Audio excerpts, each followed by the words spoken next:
Facebook YouTube channel नाज़रीन, पाकिस्तान तहरीक-ए-लब्बैक इस वक्त स्ट्राइक पर है। मुकम्मल जो है वो अपने हाइप पर क्रिएट करके इस्लामाबाद की तरफ मार्च कर रहे हैं। उनका मकसद कुछ उनके मुतालबात हैं। उनका मुतालबे हैं कि महंगाई को कम किया जाए और इसके अलावा उनका मुतालबा है कि हमारा सोशल मीडिया ब्लैकआउट ख़त्म किया जाए। इसके अलावा डॉक्टर आफिया सिद्दीकी के हवाले से वो कहते हैं कि इनकी रिहाई अमल में लाई जाए। असद खल साहब हमारे साथ मौजूद है। असद खल साहब, क्या लगता है कि तहरीक-ए-लब्बैक अपने मुतालबात मनवाने में कामयाब हो जाएगी? पीछे कुछ मुज़ाकरात के हवाले से ख़बरें आ रही थी, लेकिन TLP ने तरदीद कर दी और शाद हुसैन रिजवी ने कहा कि हमने जब भी मुज़ाकरात करेंगे तो हम आवाम को बता कर करेंगे।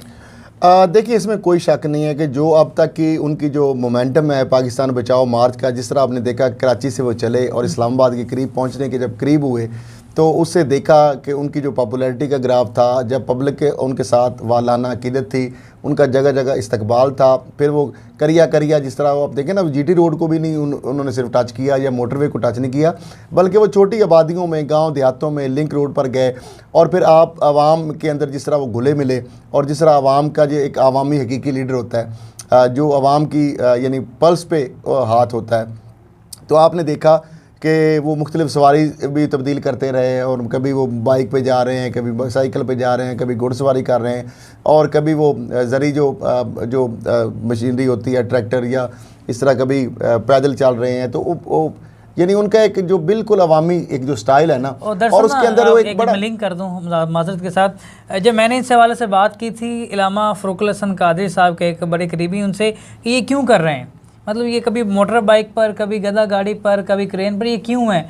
उनका कहना था कि ये दरअसल हर मकतबा फ़िक्र से जो ताल्लुक़ रखने वाले लोग हैं उनके लिए एक मैसेज देना है कि आपके अमीर आप जैसे हैं। बिल्कुल यही मैं बात कर रहा हूँ कि अवाम के वो दिल की बात, यानी जो जिम्मेदार या किसान है वो समझे हमारे में से हैं, हमारे में से हैं। और जो अगर गधा रेडी वाला या खांचा फरोश है उनको लगे कि हमारे में से हैं जी। और अगर कोई बाइक जो जिनके पास गाड़ी अफोर्ड नहीं करते, जो गरीब अगर बंदा है, तो वो भी समझे कि वो बाइक भी चला सकता है हमारा। और इवन के जिनके पास बाइक नहीं है उनके साइकिल जो है, तो साइकिल वो जिस तरह चला रहे थे और साथ उनके बच्चा आगे बिठाया होता लड़का, एक छोटा नौजवान जो है, तो वो उसके बाद पैदल चल रहे हैं, फिर कभी चिंगची रिक्शा पे। तो यानी हर वो जो कम्युनिटी है ना, या ऑल सेगमेंट ऑफ सोसाइटी जो है, और क्रेन पे जिस तरह वो चला रहे हैं, कभी वो लिफ्टर पे बैठ जाते हैं और कभी वो ट्रैक्टर ट्राली जो है वो ट्रैक्टर पे चला रहे हैं। तो इसका मतलब ये है कि वही जो बात आप कर रहे हैं वो उसको इस्टेब्लिश कर रहे हैं। वरना तो हमने देखा कि माजी में तो वही फोटो शूट होते थे, जिस तरह आपने देखा जब वज़ीर आला पंजाब ने एक स्पेशल ब्रांच की मोटरसाइकिल पे बैठ के और वो एक ड्रामा करने की कोशिश की। लेकिन इसके अंदर जो देखें ना, पे यहाँ पे आपको सिक्योरिटी का हिसार नजर आता है, ना पुलिस की गाड़ियों की लंबी कतारें नजर आती हैं, ना कमांडोज नजर आते हैं, ना कोई बुलेट प्रूफ आपको जैकेटें पहने हुए लोग वहाँ पे नजर आते हैं, ना स्टेज के अंदर अवाम और स्टेज के दरमियान इतना बड़ा लंबा डिस्टेंस होता है। आपको पता है कि वहाँ पे अवाम दूर से अपने लीडर को देख भी नहीं सकती, या उनसे मिलना तो बड़ा दूर की बात है, वो देख भी नहीं सकते। और आगे भी वो बुलेट प्रूफ जो ग्लासेस हैं उनकी दीवारें हाइल कर दी जाती हैं, और स्टेज के अंदर भी, और फिर गाड़ियाँ भी उनकी बुलेट प्रूफ होती हैं। और फिर उन तक जो आम बंदा जो है, आम आदमी जो है, उसकी वो हुकूमत के अंदर हो या हुकूमत के बाहर हो, जो जितना अब फ़र्क करें PTA की चेयरमैन की बात कर लें, तो आज भी आम बंदा उनसे नहीं मिल सकता, नहीं, बिल्कुल भी मिल ही नहीं सकता। तो इसी तरीके से आप बाकी बाज़ मजहबी रहनुमा उनसे आप नहीं मिल सकते, बाज़ हुकूमती जो अहदेदार हैं उनसे तो चले एक पूरा सिक्योरिटी का हिसार है। लेकिन जब वो अपोजिशन में होते हैं, आप देख लें कि शहबाज शरीफ साहब से, हमजा साहब से या मरियम साहबा से, जब वो अपोजिशन में थे, क्या आम कारकुन जो है उसकी रसाई स्टेज तक या उनको मिलने तक या सेल्फी बनाने की थी? नामुमकिन। अच्छा, अब मसला ये है कि ये सारी जो चीज़ें मैं करने का मकसद ये है कि आज डेट हो गई है 14 जून और 15 जून होने वाली है, मे भी जब अपलोड हो तो 15 जून आ चुकी है। 17 जून को 2014 के अंदर सानिया मॉडल टाउन हुआ था, वो नामी या गालबन 10वीं बरसी आ रही है, यानी 2-3 दिन बाद। तो अभी तक उस सानिया मॉडल टाउन के हवाले से जो 14 लोगों को, तो जो लोग हैं, जो ख़वातीन भी उसमें थी, उनको गोलियां मारी गई सीधी, और उसके बाद 100 के करीब जो लोग हैं उनको ज़ख्मी हुए गोलियों से, 14 को शहीद कर दिया गया। उनके ऊपर भी यही रजीम थी ना, या अब वफाकी वज़ीर दाखिला राना सनाउल्लाह साहब, और अभी भी जो बहुत सारे वफाकी वज़ीर ख्वाजा साद रफ़ीक और इस तरह के शहबाज शरीफ जो उस वक्त वज़ीर आला थे, वज़ीर आज़म है, उस वक्त भी उनकी हुकूमत नून लीग की मरकज़ में भी थी, पंजाब में भी थी, और ये धमकियाँ लगाते थे कि आए ना ज़रा मौलाना साहब। उनका भी ये बिल्कुल मैं समझता हूँ कि ये सिम्बॉलिक चीज़ है जी। वही रजीम है, वही माइंड सेट है, और उसी तरीके से एक नॉन वायलेंट एक ऑर्गेनाइजेशन है। उस वक्त भी आप देखें पाकिस्तान अवामी तहरीक, वो भी सियासत के बजाय रियासत बचाओ की उन्होंने बात की है जी। उन्होंने भी नारा ताहिर कादरी साहब ने क्या लगाया था, अल्लामा डॉक्टर ताहिर कादरी साहब ने, कि रियासत नहीं सियासत बचाओ। हाँ। और ये भी पाकिस्तान बचाओ मार्च है। सिमिलरिटी देखिए, उनमें भी नॉन वायलेंट वो तहरीक थी, ये भी नॉन वायलेंट है। उन्होंने भी गमला और तिनका नहीं तोड़ा था, इन्होंने भी गमला और तिनका कराची से लेकर। मैं लिंक कर दूं एक और बात, आज साद ने वाज़ेह पैगाम दी है कि जो भी तशद्दुद करेगा उसका तहरीक बैक से कोई ताल्लुक नहीं है।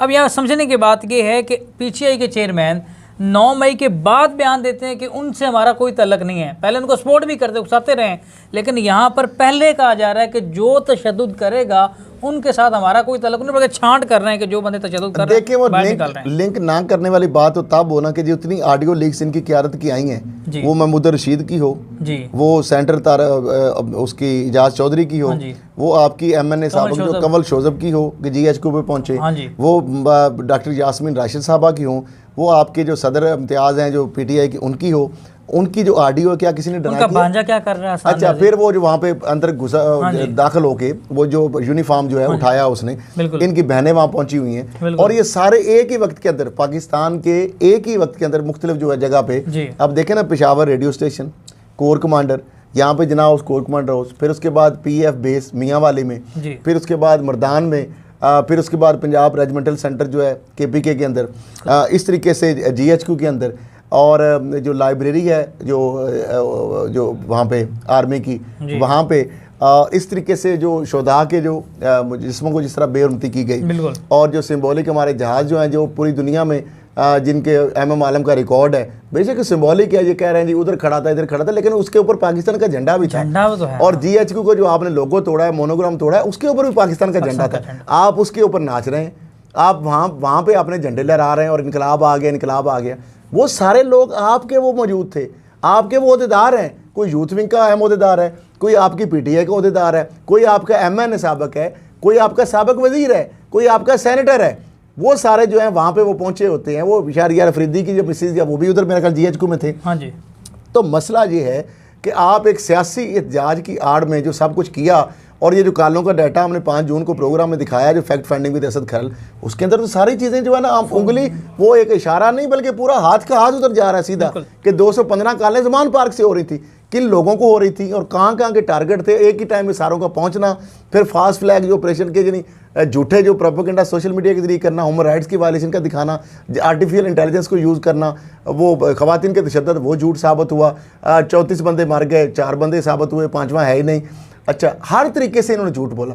फिर टॉर्चर की और ज्यादती की बात की, इनकी अपनी रहनुमाओं ने, ये खवातीन की एक्टिविस्ट हैं, जो रस्सी दहशतगर्दी है। हाँ जी। अब इतना सब कुछ होने के बावजूद अब देखिए PTI का सोशल मीडिया बैन नहीं है। हाँ जी। इतना क्या प्रेशर है, क्या इनके ऊपर एक फोटो लगती है आदम रिजवी की। आप देखें ना, यही हिपोक्रेसी है। अब देखें इन्होंने, अब बात जरा समझे जी, ताहिर कादरी साहब के ऊपर जो है वो पाकिस्तान की वजूद के ऊपर हमला नहीं किया, उन्होंने GHQ की तरफ नहीं बढ़े, वो सुप्रीम कोर्ट के या अदालतों या रियासती इदारों के ऊपर बात नहीं उन्होंने की, उन्होंने निज़ाम की तब्दीली की बात की है कि सियासत नहीं रियासत बचाओ की बात की है। ये भी पाकिस्तान बचाओ की बात कर रहे हैं। और आप, बड़ी अहम बात है, अब देखिए पाकिस्तान जो है ना, ये दुनिया का वाहिद मुल्क है जो कि एक रियासत ऐसी है जो कि कलमा की बुनियाद पर वजूद है, और 2 कौमी नज़रिया जो है ना हमारा, जो 2 नेशन थ्योरी है, इसकी बुनियाद ही जो ये है कि कलमे की, इस्लाम की बुनियाद है। पाकिस्तान का मतलब क्या, ला इलाहा इल्लल्लाह, जो आप कायदे आज़म को अगर सेकुलर का भी तुताना देते हैं तो ला इलाहा इल्लल्लाह मोहम्मद रसूलुल्लाह, उन्होंने क्या कलमा, ये बात नहीं की। और दूसरा ये है कि इसी बुनियाद की वजह से, इसी वजह से हमारी जो रियासत का जो आइन है, कॉन्स्टिट्यूशन ऑफ पाकिस्तान, उसका जो प्रेम्बल है वो क्या कहता है कि कुरान और सुन्ना के मुताबिक होगा आइन, बिल्कुल, और उसके कोई मुतसादम चीज़ नहीं होगी। अब सिराजुल हक साहब बड़ी बात अच्छी करते हैं कि सूदी जो निज़ाम है, आपने बज़ाहिर हिपोक्रेसी है हुकूमत की कि वो कहते हैं नहीं सूद का जो है, सूद के बगैर निज़ाम चल नहीं सकता। वो कहते हैं सूद का निज़ाम, देखिए रिबा भी है और बहुत सारी चीज़ें हैं। मसला ये है कि अगर चल नहीं सकता तो फिर फेडरल शरीयत कोर्ट ने इस चीज़ को गलत क्यों करार दिया, और हुकूमत जो है वो अपील में भी नहीं गई, लेकिन इम्प्लीमेंट भी नहीं हो रहा। ये कौन सी मुनाफिकत है? अपील की गई है। अपील पहले तो उन्होंने मुकर गए थे ना, उन्होंने कहा जी हम अपील में नहीं जा रहे, इनके बयान है, मैं नहीं कह रहा, खुद लीक हुई। अच्छा, दूसरी बात मुझे बताएं कि ये बात अल्लाह से आप जंग कर रहे हैं, यानी आप अल्लाह ने जब कह दिया अपनी किताब में और अपने कलाम के ज़रिए कुरान मजीद के ज़रिए कि सूद का कारोबार लेने वाला देने वाला ऐसे ही है जैसे अल्लाह ताला से नौज़ुबिल्लाह जंग करने के मुताबिक। और हम एक इस्लामिक रिपब्लिक ऑफ पाकिस्तान, हमारे आइन का जो प्रियम्बल है कुरान और सुन्ना के मुसाद नहीं हो सकता, और हम अल्लाह से जंग करने उठ बैठे, कोई पूछने वाला नहीं इस रियासत। अच्छा, दूसरी बात इसके अंदर कि देखें शराब से हमारे खजाने में कितने करोड़ों अरबों आ रहे हैं, यानी एक्साइज एंड टैक्सेशन की शराब की फैक्ट्री है। अच्छा, इसको भी छोड़ दें, अब आ जाते इधर। देखिए इस मार्च के अंदर मुझे बताएं कोई इंतहा पसंदी की बात की हो, कराची से लेकर बिल्कुल भी कोई एक बात उन्होंने तफरकाबाजी की बात की, बिल्कुल भी नहीं, किसी को उन्होंने बोतान तराजी की बात की, बिल्कुल भी नहीं, किसी सियासी पार्टी को टारगेट किया हो, उन्होंने एकरास दी बोर्ड बात की है। अगर बात पीटीए के साथ कोई ज्यादती की बात हुई है, चारदीवारी का तकद्दुस किया, उसको भी मजम्मत की है। अगर उनके बेगुनाह लोगों को पकड़ा गया तो उसकी भी मजम्मत की है। और राना सनाउल्लाह के साथ जो उनकी फैमिली के साथ इंतकामी कार्रवाई या ज्यादती, उसकी भी मजम्मत की है। उस्मान डार की फैमिली के साथ हुआ है, उसकी भी मजम्मत की है। शहरयार अफरीदी के हवाले से बात हुई, उसकी भी मजम्मत की है। और किसी को दूसरी बात यह है कि अभी जिस तरह इन्होंने साना माल्टोन के हवाले से पूरा एक कहानी बनाई कि अंदर असले की खेप थी, असला गोला बारूद था, मैं भी वहाँ पे था, सारी चीज़ें रिकॉर्ड पे हैं। बताएं वहाँ पे किसी से एक डंडा भी पकड़ा गया? सारी रात वहाँ पे बेचारे शेलिंग झेलते रहे, और उसके बाद डिसएंगेजमेंट का जो हुक्म जब दिया है इन्होंने शहबाज शरीफ ने, वो सारे रिकॉर्ड पे चीज़ें कालें हमने दिखाई टाइम लाइन के साथ, और सीधी गोलियाँ मारी गई, फिर जाके नैती खवातीन को मारा गया। को वहाँ पे एक कारतूस को, एक गोशा दरूद को नहीं छोड़ा गया, उसके ऊपर गोलियाँ बरसाई गई। घर में उनके अल्लामा तारिक कादरी साहब के घर में सामने बैल्कनी से खड़े होकर बेडरूमों तक गोलियाँ मारी गई, और ख़वातीन आगे ढाल बनी और कलमा वो पढ़ रही थी या हुसैन का नारा लगा रही थी। और कौन सी फोर्स थी मुझे तो समझ नहीं आ रही, उनके मुंह और छातियों पे गोलियां मारी थी, और वहाँ पे वो गिर रही थी, और लाशें एक से एक बाद गिर रही थी। वो सारे लोग आज भी जो है ना कातिल सबको पता है, लेकिन कोई उनको पूछने वाला नहीं। क्या ये दोबारा उस चीज़ को रिपीट करना चाहते? देखिए ये एक पूरा मंजार है। आप एक तरफ मुज़ाकरात, इसी इन्होंने कहा है ना वफाकी वज़ीर दाखिला जो है वो मुज़ाकराती कमेटी के सरबराह हैं, वफाकी हुकूमत ने उस कमेटी को बनाया, और इधर से इनकी जो जमात है उनकी भी एक कमेटी बनी हुई है। बिल्कुल। अब मसला ये है कि एक तरफ आप मुज़ाकरात की बात कर रहे हैं, वहाँ पे तो सीधा सीधा इनका था ना कि इन्होंने खुफिया मीटिंग की, और बैरियर जो हाई कोर्ट के हुक्म पे लगे थे, जो वहाँ पे पार्टिसिपेंट मीटिंग ने भी राना साहब को कहा कि ना वो हाई कोर्ट के हुक्म पुलिस ने जाके लगाए हैं। तो उन बैरियर का जो नाम था असल में तो उनकी नज़रियात या जो बागी थे कि आप बल्कि अपने ही महल्ले में, शाहों के महल्ले में, कि माल टाउन में आप हमारे खिलाफ बात करना चाह रहे हैं, तो उनको इबरत का निशान बनाया गया, जो कि इनके बयान भी मौजूद थे। साद रफ़ीक साहब के मौलाना आए ना ज़रा, आपको हम इबरत का निशान बनाएंगे, राना सनाउल्लाह कहते आए ना ज़रा, तो क्या इनको भी आप इबरत का निशान बनाना चाह रहे हैं? देखिए ये क्या कह रहे हैं, ये अगर लबैक या रसूलुल्लाह का नारा लगाते हैं तो ये तो हर पाकिस्तानी, हर मुसलमान जो है ये हमारे दिलों का नारा है, और जानो माल इस पे हमारे कुर्बान है। कौन सी वो बात कर रहे हैं? क्या रियासत की रिट को चैलेंज किया है? क्या कभी उन्होंने रोड ब्लॉक किसी जगह पे किया है? किसी लोगों को उन्होंने कोई लूट मार की है? कोई टाल टैक्स जो नहीं दिया हो उन्होंने, या कोई तिनका गमला तोड़ा हो, कानून हाथ में लिया हो? तो अब अगर ये जो आप कर रहे हैं, खंदकें खोद रहे हैं, आप एक तरफ खंदकें खोद रहे हैं, एक तरफ आप जेलम और जो सराय आलमगीर को मिलाने वाला जो पुल है दरिया जेलम का, उसके ऊपर आपने पहले खंदकें खोद दी, फिर उसके साथ जो रेलवे का जो था, जो ट्रैक था, वहाँ पे दो एकल जो गेट है उसको आपने बंद कर दिया, ट्रैफिक आपने बंद कर दी। एक तरफ से मुज़ाकरात, दूसरी तरफ से आप ये कर रहे हैं, और इस्लामाबाद और पिंडी में भी आप कंटेनर लगा रहे हैं। मैं ये कहता हूँ कि तहरीक लबैक ने तो कह दिया, अब और भी फुटेजेस बहुत सारी चल रही हैं, पुरानी है या नहीं मुझे ही नहीं पता, कि सिविल कपड़ों में उन्होंने साद रफ़ीक जो है हाफिज़ साद हुसैन रिजवी साहब ने जो कहा है कि इस हवाले से थोड़ा सा वीडियोस भी जारी हुई, टाइम काफ़ी लेंथी होगा, मेरे ख्याल शॉर्ट में बता दें, लेकिन ये बड़ी अहम बात है। वीडियोस कुछ जारी की गई हैं तहरीक लबैक की जानिब से ऑफिशियली, उसमें देखा जा रहा है कि जो वेन्स हैं पुलिस की, उसके अंदर जो इनकी सिक्योरिटी क्या जो देखिए वो पुराने भी हो सकते हैं, मैं कहता हूँ, लेकिन बहरहाल नई है जो पुरानी है मुझे ये नहीं पता, लेकिन बहरहाल अगर है तो गलत है। और वो जिस तरीके से उन्होंने भी अपनी सिक्योरिटी या अपना बताया, उन्होंने कहा कि अगर कोई बंदे ऐसे आए और ये करेंगे तो फिर रियासत जिम्मेदार होगी, हम तो अगर करना होता है तो रास्ते में करते हैं। और क्या ये इस्ताल तला के नून लीग ये समझ रही कि साना नौमी की तरह हम इनको घेर लेंगे? इस तरह साना नौमी और उसका फर्क है। देखिए वो साना नौमी वाले जो मास्टरमाइंड सहूलतकार, वो सारी चीजें पकड़ी गई हैं और सबको पता, इसलिए उनको छोड़ गए। लेकिन इस तरीका जो है ना, आप पाकिस्तान के खिलाफ, नजरियात के खिलाफ, असास के खिलाफ, ये तो इदारों के डिफेंडर हैं। तीसरी बल्कि दूसरी बड़ी जमात बनती जा रही है, मर्ज हो रही है, हो सकता है। देखें लब्बैक या रसूलुल्लाह दिलों का नारा है, बेशक, और नजरिए का ताल्लुक दिमाग से है, ये दिमाग से ऊपर की गेम है। इसको आप शिकस्त दे ही नहीं सकते। अगर आप देंगे इनके वर्कर्स को तो कभी नहीं दे सकते। देखिए आप पिछली हुकूमत का भी आपने देखा कि रियासत मदीना का आपने चूरन या नारा लगाया जी, लेकिन आप एक तरफ खौफ के बुत तोड़ने की बात करते हैं, एक तरफ की या का नाबूद या का नस्तान की बात करते हैं, एक ला इलाहा इल्लल्लाह की बात भी करते हैं, और उसके बाद आप कभी वो जाके वहाँ पे झुक रहे हो, कभी कुछ कर रहे हैं, कभी आप तोहम प्रस्ती करते हैं। अब देखें ना ये जो बाल्टी वाला जो मसला है, ये छतरी वाला मसला है, ये ऐसे तो बात नहीं है, ये उसामा को पता है, मैंने भेजा था वहाँ पे। बिल्कुल मसला ये तोहम प्रस्ती है। इसमें भी आपने प्रोग्राम में बताया कि बेसिकली ये सितंबर तक इसको कहा गया, और सितंबर से पहले सूरज की किरणें पड़ गई सर पे तो आपके जो तो तबाही हो जाएगी। मजीद इस तो हवाले से बड़ी अहम चीजें हैं, वो भी बताएंगे। लेकिन मसला ये है कि ये इस नहज पे नहीं जाना चाहिए हुकूमत को कि आप उनको इस तरह इश्ताल, और फिर उनको भी इश्ताल में नहीं आना चाहिए, क्योंकि हुकूमत ये चाहती है कि इनकी पॉपुलैरिटी जो है ना वो हजम नहीं हो रही, और इक़्तिदार के ऐवानों में लर्जा तारी है। यानी नून लीग और जो है PMLN, इतना वोट बैंक तो उनके पास नहीं है, इस तरीके से उनको वाम वेलकम नहीं हो रही। इतने जलसों में या उनकी रैलियों में या उनके जुलूसों में या मार्चेस में लोग नहीं आ रहे, और इनको इससे खौफजदा है। अब ये खौफजदा अगर हैं तो मुझे बताएं, PTI ने इनको पाबंदी लगा के भी देख ली 15 अप्रैल को और 2021 को, और उसके बाद देखें PTI के साथ इनका जो सारा मामला है वो भी आपने देख लिया, इनके ऊपर जिस तरह हुई क्रैकडाउन किया गया सोशल मीडिया के वाले से, वैसे लोगों को मुकदमात बनाए गए, दहशतगर्दी के मुकदमात बनाए गए। इस तरह नून लीग के हवाले से भी जब दौर था उस वक्त हुकूमत में भी, और धरना जब हुआ और सारी चीज़ें हुई दोनों हुकूमतों के दौर में।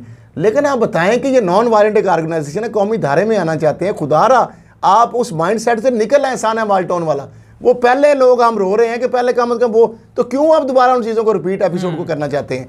अभी देखिए इन्होंने कोई, आपने देखो याद होगा अल्लामा तारुल कादरी साहब की, वो हमारे पास मौजूद है फुटेज, 11 जून को उन्होंने कहा कि हमारे ऊपर जो ये प्लान बना रहे हैं और ये जो करने जा रहे हैं 17 जून का, 11 जून को बता दिया, और उसके मास्टर माइंड और FIR एडवांस उन्होंने जमा कराई, और वही उन्होंने किया कि उसमें ये बंदे होंगे। तो खुदारा हुकूमत से हाथ जोड़ के मैं कहता हूँ कि इस तंजीम को अमन को जानो माल के तहफ़्फ़ुज़ को यकीनी बनाए, समूथ इस तरह ना बंद करें, लोगों का इस तरह डिस्टर्ब ना करें, पॉलिटिकल पार्टियां से ख़त्म नहीं होती। और इनको भी मैं कह रहा हूँ, इनसे भी मेरी रिक्वेस्ट है कि जिस तरह हाफिज साहब हुसैन रिजवी साहब ने की, उनकी क्यादत से हमारी बातें हो रही हैं जो भी लोगों से, तो इनको भी कानून हाथ में नहीं लेना चाहिए। देखिए हुकूमत को फैज़ाबाद में जगह देती है, इस्लामाबाद में जगह देती है, SOP को फॉलो करना चाहिए ताकि सिक्योरिटी के अरेंजमेंट्स भी हो सके, इदारों को भी स्पेस देनी चाहिए, DC या कमिश्नर या चीफ कमिश्नर जिसको भी एप्लीकेशन दें, वेन्यू डिसाइड करें, बैठ के सिक्योरिटी मेज करें, ताकि जो वेन्यू है वो डिसाइड हो, हुकूमत को, हुकूमती इदारे को, उनको भी पता हो, और हुकूमत को। बाकी जहाँ तक रही मुज़ाकरात की बात, देखिए वो कह रहे हैं लबैक या रसूल अल्लाह के लिए, हम तो उसके लिए तहफ़्फ़ुज़ के लिए निकले हैं, हमारा कोई मुज़ाकरात के लिए वो नहीं आ रहे। और जिस तरह इन्होंने बताई है बात, तो बाकी चीज़ें बहुत अहम हैं, लेकिन ये है कि सब के अंदर रालें टपक रही हैं कि किस तरीके से इलाज, क्या अब नून लीग जो है ये अगर TLP वाले नून लीग से इलाज करते हैं तो फिर मुमताज़ कादरी साहब जो शहीद हुए हैं, बयानिया किधर गया, फिर खत्म हो गया। उस वक्त तो ये कहते थे ना खादिम रिजवी साहब, और ये TLP का यही था ना कि हमारे इस वजह से इनकी हुकूमत चली गई। उसके बाद इमरान खान ने जब इनके ऊपर पाबंदी लगाई और उनकी हुकूमत गई, तो ये क्लेम करते हैं कि इन्होंने ये चूँकि खाकों के वाले से और बाकी जो मामला है उसके ऊपर, तो इनको वो चीज़ कही है। अब ना तो ये उन्होंने बैन भी किया था इनको, ना तो उनसे इलाज करने जो गए, ना ये नून लीग से इलाज कर सकते हैं। वोट बैंक इनके पास है, उनके पास बंदे हैं, वोट नहीं है। तो अवामी राबता मुहिम जिस तरह घुल मिल के, तो अब मसला ये सबको ये है किस तरीके से इनको कैप्चर किया जाए, सीट एडजस्टमेंट की जाए। तो ये चीज़ें हैं सारी, मैं समझता हूँ कि अब ये सारी चीज़ें बड़ी, इनको भी दानिशमंदी से देखिए। इंटरनेशनली नून लीग और पीपल्स पार्टी चाहेगी कि इनको इंतहा पसंद शो करने की कोशिश करें, इनको एक वायलेंट तंजीम के तौर पर, और ये इंतहा पसंद के, तो इनको चाहिए कि अगर कौमी धारे में डेमोक्रेटिक इस सिस्टम के अंदर रहते हुए इनको ह्यूमन राइट्स की बात करनी चाहिए, इनको इसमें इंतहा पसंदी की, मज़हब का टच या बाकी और चीज़ें जो है ना अगर देंगे ना, तो फिर इस चीज़ को एक्सप्लॉइट हुकूमत भी करेगी और आलमी इदारे भी करेंगे। तो इनको आलमी कवानीन को देखते हुए, इस मुल्क के सिस्टम को देखते हुए, डेमोक्रेटिक जो नॉर्म्स है उसको देखते हुए, उसके अंदर रहते हुए, इस मुल्क के अवाम के लिए और इस निज़ाम के अंदर रहते हुए, तो इनको अपनी स्ट्रगल करनी चाहिए। ठीक है खल साहब का टाइम काफ़ी लेंथी हो गया। कुछ और भी अहम तरीन चीज़ें, अहम तरीन इस हवाले से इंकशाफात हमारे पास मौजूद हैं, और जो TLP का ये मार्च है, इसकी लम्हा बलम्हा अपडेटेशन और जो भी इसके अंदर अगला लाएमल होगा आप हमारे ब्लॉग में देख सकेंगे। और इससे के साथ हमें असद खल साहब को और उसामा ज़ाहिद को दें इजाज़त।